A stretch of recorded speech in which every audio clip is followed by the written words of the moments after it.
জানি জানি, বুঝতে পেরেছি তোমরাও আমার মতন ভোজন রসিক।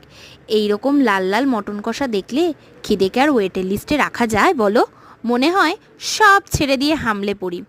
আজকে দুপুরের মেনু দেখে বুঝেই গেছো তোমরা, খাওয়ার চক্করে থালাটাই সাজাতে পারিনি। স্যালাডটা কোনো রকম সাজিয়ে মটন খাওয়ার অনুভূতিটা অনুভব করছিলাম। আর জানো, মা পাশে বসে বসে বক বক করেই চলেছে, কোনো কথাই কানের ভেতর দিয়ে আমার যাচ্ছে না, সবটাই যাচ্ছে আমার মধ্যপ্রদেশ পেটের মধ্যে। এই রকম জুসি অ্যান্ড সফট মটন কষা হলে দুপুরটা জমে জাস্ট ক্ষীর। কেউ লোভ দেবেন নাই প্লিজ। আপনারা দুপুরে এইরকম লাল লাল মটন কষা খান আর অনুভবের সাগরে হারিয়ে যান। আর চ্যানেলে যারা নতুন দেখছো তারা জলদি জলদি চ্যানেলটাকে সাবস্ক্রাইব করো বস, আর লাইকটা ঠুকে দিয়ে যাও। টাটা।